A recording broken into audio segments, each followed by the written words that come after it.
Здравствуйте, смотрите в сегодняшнем выпуске. Туркменистан и Китай открыли новый грузовой авиамаршрут. В Ереванском госуниверситете планируют читать лекции о Махтумкули. В Лебапском вилаяте готовят сдать в эксплуатацию 8 общеобразовательных школ и другие новости. Состоялся первый прямой грузовой рейс из района Большого залива на юге Китая в Туркменистан. Самолет туркменских авиалиний доставил электронику, одежду и другие товары из аэропорта Шэньчжэнь-Баоань в Ашхабад. Это также первый рейс из Шэньчжэня в Центральную Азию, который должен усилить торговые связи между регионами. В Ереванском государственном университете планируется проведение ряда лекций, приуроченных к 300-летнему юбилею Махтумкули. Об этом ректор ЕГУ Оганес Оганесян сообщил в ходе встречи с послом Туркменистана Мухаммедгельды Аязовым. Армянская сторона предложила также опубликовать статьи о Махтумкули Фраги в научных журналах Армении и провести международную конференцию, посвященную творчеству поэта-классика. Около 5000 школьников Лебапского вилаята встретят новый учебный год в новых школах. К 1 сентября планируется сдать в эксплуатацию 8 общеобразовательных школ и ряда детских садов. Новые школы будут открыты в Кёйтендакском, Халачском, Саятском, Чарджоуском и Дамёском этапах.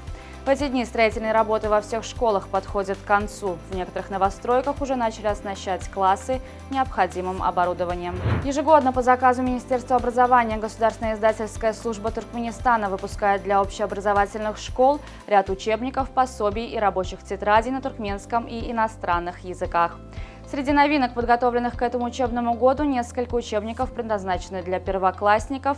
Обновленный учебник по немецкому языку получат ученики 6 класса. Для девятиклассников выпущены учебники «Туркменский язык» и «Основы государства и права Туркменистана». А для учащихся 10 классов с туркменским и русским языком обучения подготовлены новые учебники по литературе, алгебре, геометрии, химии, информатике и культуре поведения. Туркменские предприниматели планируют участие в международной выставке интеллектуальной индустрии Smart China Expo 2023. Выставка состоится в китайском городе Чуньцине с 4 по 6 сентября. Выставочные стенды будут экспонироваться в режиме онлайн и офлайн. Мировой фестиваль аэрокосмических и технологических инноваций Технофест объявил о продлении срока подачи заявок на конкурс стартапов до 31 июля этого года. Конкурс проводится в рамках фестиваля, который пройдет в Анкаре и Измире в августе-сентябре 2023 года.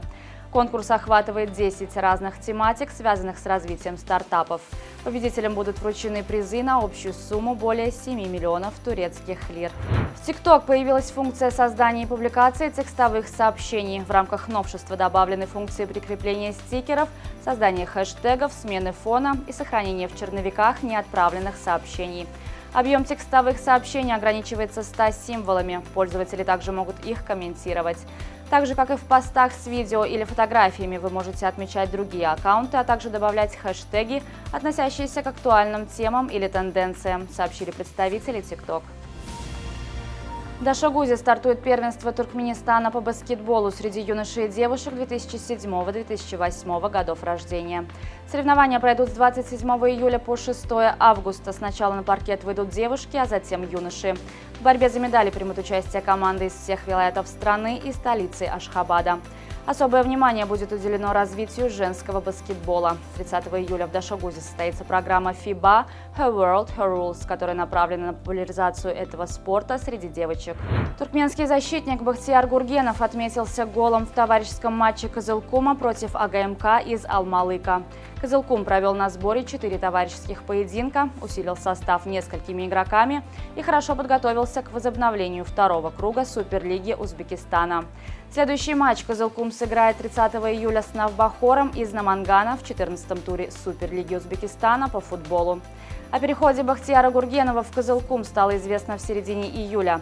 Ранее 25-летний защитник играл в чемпионате Туркменистана за Капедак и Алты-Насыр. На сегодня это все. Желаю вам хорошего завершения дня. Увидимся завтра. И не забывайте, что Туркменпортал ваш самый надежный источник новостей.